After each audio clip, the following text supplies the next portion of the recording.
If you manage to plough your way through the hours upon hours of gameplay in The Witcher 3 The Wild Hunt and still found yourself hungering for more Geralt, well, fear not. As promised, CD Projekt Red have delivered their first DLC expansion for the game, Hearts of Stone.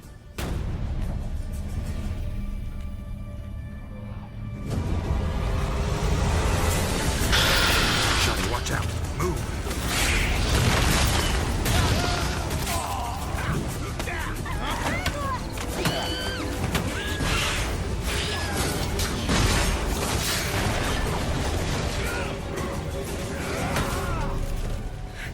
Please, don't do this to me.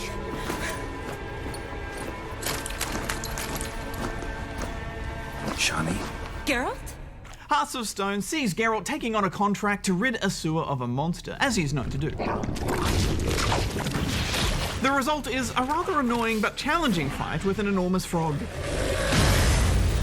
Unfortunately, as is often the case with monsters in Geralt's world, the frog monster he killed was actually a cursed prince.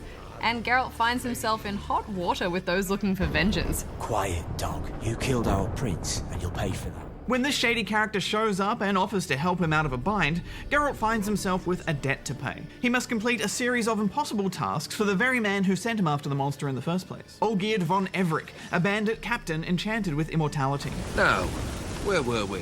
I loved this story, but more than that, I love the clear direction this DLC had from the start and how it aims to set itself apart from the main game. Hearts of Stone opens with the visual image of a beautiful stone statue that is toppled and broken, and so too Geralt's stony exterior is broken down through the narrative of this adventure. Say I need help. Where'll I find you? I shall find you.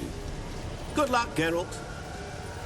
Yeah, the first task involves showing Olgierd's brother the time of his life. The catch, Olgierd's brother is dead, so Geralt allows his ghost to possess his body, resulting in a Geralt that is very much not himself. In my experience, witches and dancing don't exactly mix. Today they mix like fire and oil, my love. It was wonderful watching Geralt act so out of character, wasn't it?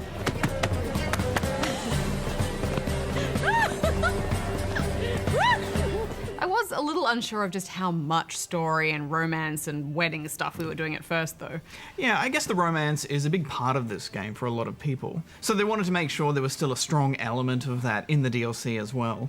So you do have the opportunity to get your woo on, if you choose. Rogue. Yeah, I guess I'm just so committed to my pursuit of Triss that I don't like being funneled into romantic encounters with other ladies. I'm a one-woman man. After all the dancing and frivolity, however, you're next tasked with planning a heist, which was pretty cool. I'm glad it got a bit more into the action. Yeah, and dialogue choice plays as strong a role as ever. The choices you make will determine who comprises your team of break-in artists. Yet not to mention throughout this operation, when making deals with shady characters, choosing the lesser of two evils is never easy. Also, a quick tip if you care about in-game fashion as much as I do, in the room where you pick up the heist quest, there is an unassuming crate that contains a complete outfit of all black that will match the stats of whatever gear you're currently wearing. A perfect ensemble for cat burglaring. Well, let's talk about the gameplay. A whole new area of the map has been filled in with new quests, towns to explore, and fields of sunflowers to ride through. You don't need to have finished this game in order to play this expansion, but you'll need to be a decent level because as enemies aren't scaled in The Witcher 3, your foes won't go easy on you. Your other option is to play the DLC standalone as a prefab level 32 Geralt. Show me what you got.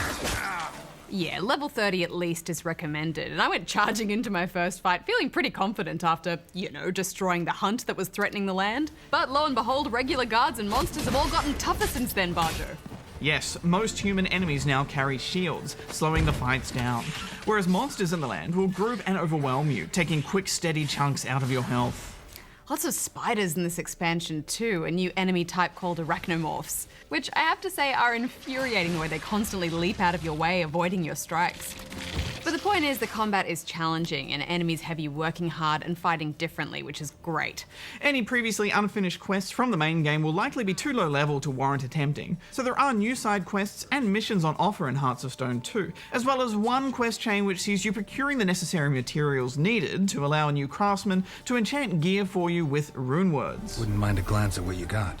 I have to say, the crafting and rune system in The Witcher 3 was more than detailed enough for me. I really didn't need this extra enchanting thing on top of it, but props to CDP for giving you yet another way to improve your gear. Only certain items can be enchanted with rune words, but once applied, they can provide resistance to things like bleeding or magical attacks. You'll want to have a lot of money banked to take on this new quest chain, though, as the cost of gaining these benefits is not cheap. A great sum I require. I found that a little irritating. Fair enough, you have to work for this skill, but let it be in the form of quests, not just handing over huge chunks of coin. Yeah, that frustrated me too. But I think it's just to encourage you to go out and take on some of the new Witcher contracts on offer and see the world and explore new areas, rather than just ploughing through the central story of this expansion. Yeah, and this really is quite a generous offering of all new action, story, Died in 1250. adventure, and romance. So, it's a date. Yeah, it really seems like this DLC was planned in conjunction with the main game and doesn't feel in any way like an afterthought. Rather, it's a solid experience in its own right. Giddy up. Real thought has been put into this storyline, and giving fans a way to experience its central protagonist in a different light. For this, I thank you and say, you are well loved. Yeah, it offers up a bit of everything, really, and I think the story alone is enough reason to tackle this DLC. But the new enemies, new ways to customize your gear with those rune words, new areas of this ever-expanding world, it's great stuff. And if you do find the wedding section to be a little slow, know that it only gets better from there. Calm yourself, Dumpling. Master Witcher's here now. Perhaps he can aid us. I mean, obviously, I had a great time with this. Buy us a bit of time, Geralt. But I especially loved that none of the choices I made in this expansion landed me with the outcome I was hoping for. Not about to hide behind these folk. I'm letting them go. Are you mad? Any idea what'll happen? It all got very tense. As you know, this game means a lot to me, so getting to play more of it is just wonderful. And there's another expansion in the works after this one, so the good times will hopefully just keep coming.